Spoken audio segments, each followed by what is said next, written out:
decades. Our alliance is based on shared values, shared interests, a sense of shared destiny, and a partnership that has endured differences of opinions between our two governments over the best way to advance peace and stability in the Middle East.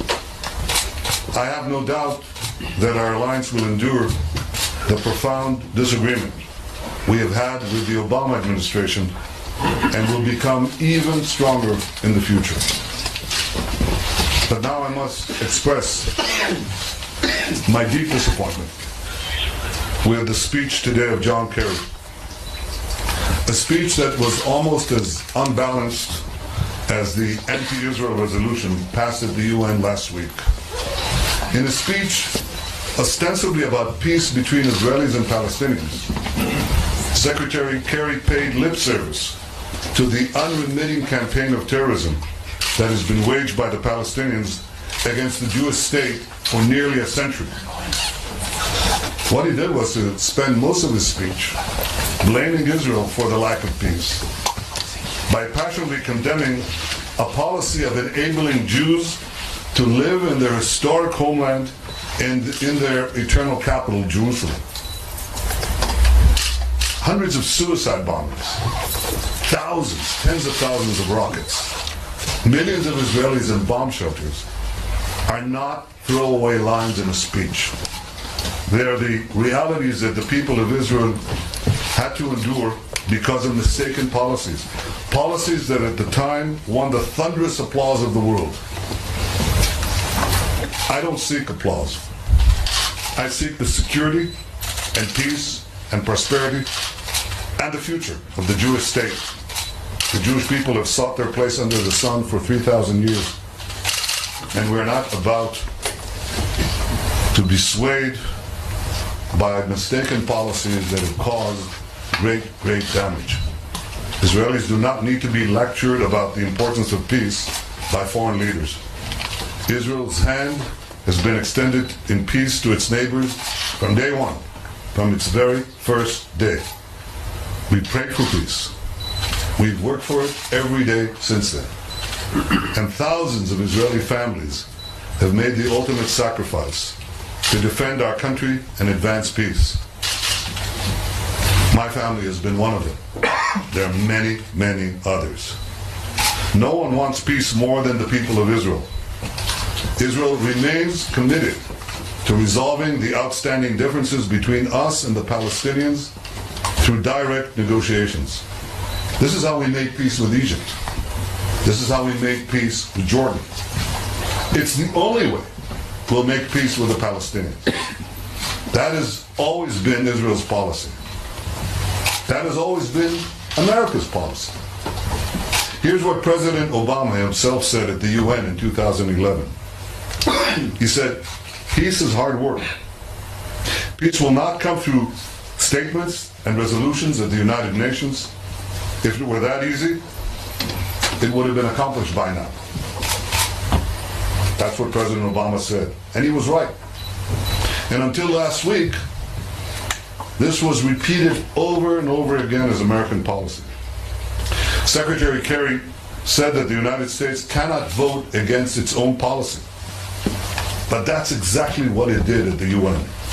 And that's why Israel opposed last week's Security Council resolution, because it effectively calls the Western Wall occupied Palestinian territory, because it encourages boycotts and sanctions against Israel. That's what it effectively does. And because it reflects a radical shift in U.S. policy towards the Palestinians on final status issues, those issues that we always agreed, the U.S. and Israel, have to be negotiated directly, face-to-face, without preconditions. That shift happened despite the Palestinians walking away from peace and from peace offers time and time again, despite their refusal to even negotiate peace for the past 8 years, and despite the Palestinian Authority inculcating a culture of hatred towards Israel in an entire generation of young Palestinians. Israel looks forward to working with President-elect Trump and with the American Congress, Democrats and Republicans alike, to mitigate the damage that this resolution has done and ultimately to repeal it. Israel hopes that the outgoing Obama administration will prevent any more damage being done to Israel at the UN in its waning days. I wish I could be comforted by the promise that the U.S. said we will not bring any more resolutions to the UN. That's what they said about this previous resolution. We have it on absolutely incontestable evidence that the United States organized, advanced, and brought this resolution to the United Nations Security Council. We'll share that information with the incoming administration. Some of it is sensitive. It's all true. You saw some of it in the protocol released in an Egyptian paper. There's plenty more. It's the tip of the iceberg. So they say, but we didn't bring it. And they could take John Kerry's speech with the 6 points. Could be raised in the French International Conference a few days from now, and then brought to the UN.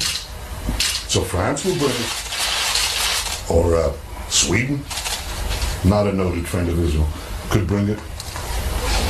And the United States could say, well, we can't vote against our own policy. You just enunciated it. I think the United States, if it's true to its word, or at least if it's now true to its word, should not come out and say we will not allow any resolutions, any more resolutions in the Security Council on Israel. Period. Not we will bring or not bring, we will not allow any. And stop this game, the charades. I think that the decisions that are vital to Israel's interests and the future of its children, they won't be made through speeches in Washington or votes in the United Nations or conferences in Paris. They'll be made by the government of Israel around the negotiating table, making them on behalf of the one and only Jewish state, a sovereign nation that is the master of its own fate. And one final thought.